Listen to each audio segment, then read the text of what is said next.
எல்லாம் வல்ல சித்தர் துணை அவனருளாலே அவன்தாள் வணங்கி. ஓம் நமச்சிவாய.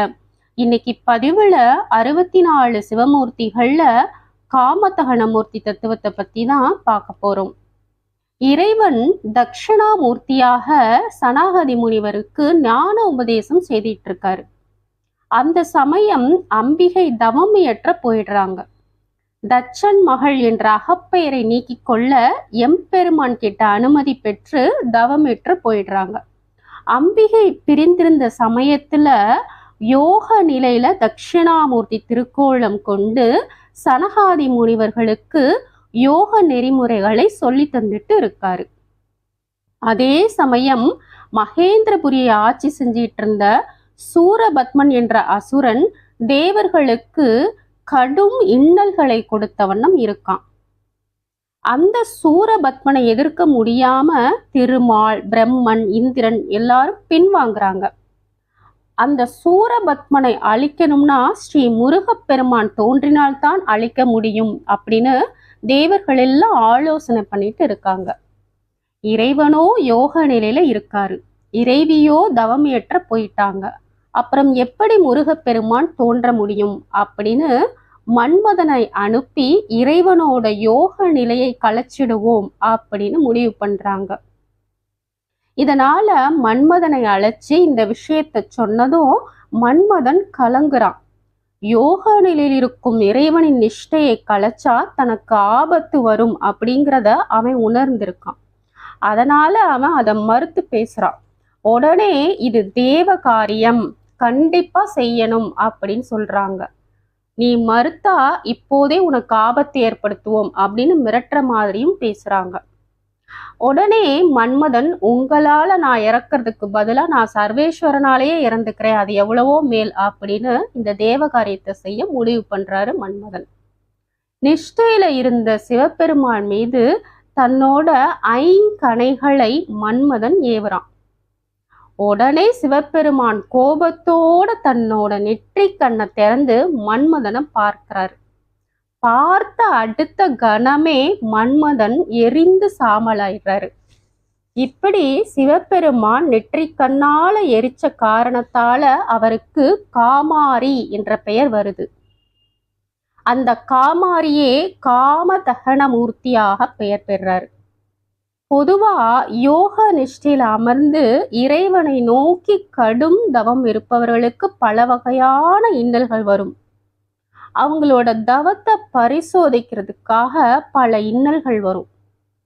விஸ்வாமித்திரர் பயங்கரமான தவ வலிமையும் ஆற்றலும் கொண்டவர். அப்படி அவர் தவநிலையில இருக்கும்போது மேனகை என்ற தேவலோக பெண் அவரோட தவத்தை களைப்பதற்காக அனுப்பப்படுறார்.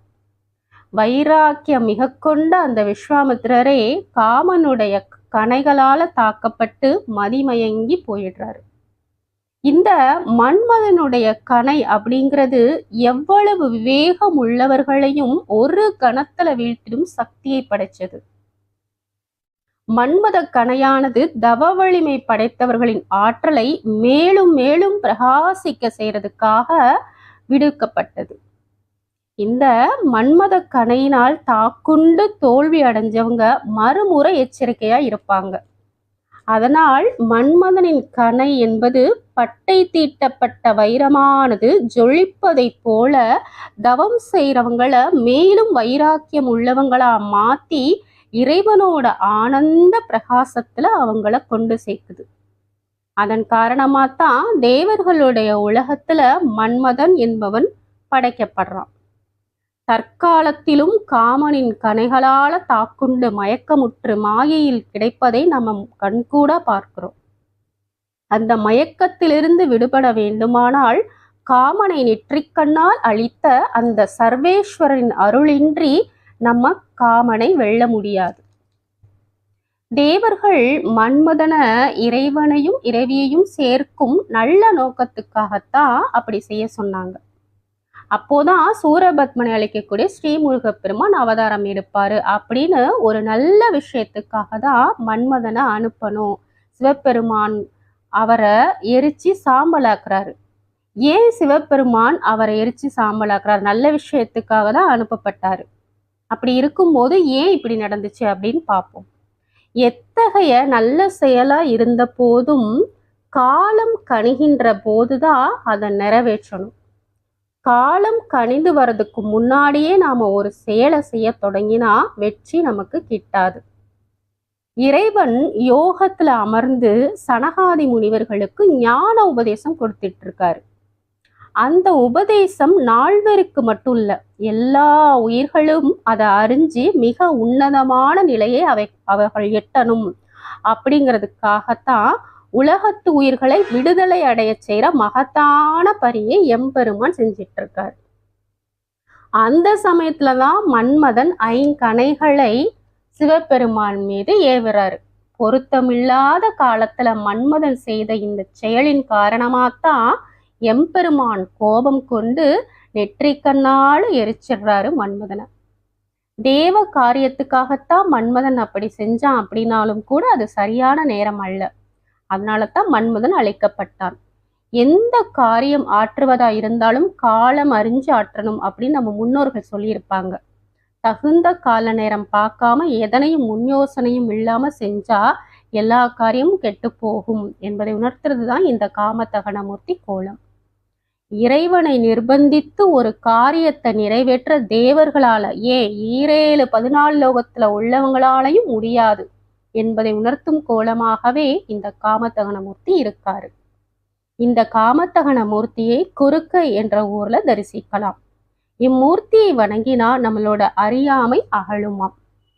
இப்போ 2ஆம் திருமுறையில திருஞான சம்பந்தர் பாடிய தேவார பாடல் ஒன்ன பார்ப்போம்.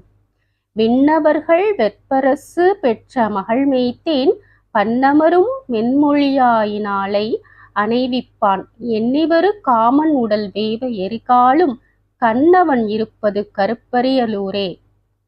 அதாவது மலைகளின் அரசன் என்றழைக்கப்படும் இமவான் பெற்ற மகளை தேனும் பண்ணும் சென்று அமர்ந்தது போன்று இனிய மொழிகளை உடைய பார்வதி தேவியை இறைவனுடன் சேர்த்து வைக்கும் முயற்சியில் ஈடுபட்ட தேவர்களின் தூண்டுதலால் முன்வந்து தனது தவத்தினை களைக்க முயற்சி செய்த மன்மதனின் உடல் வெந்து அழியும் வண்ணம் திறந்த நெற்றி கண்ணினை உடையவனாகிய பெருமான் உறையும் இடம் திருக்கருப்பரியலூர் ஆகும்.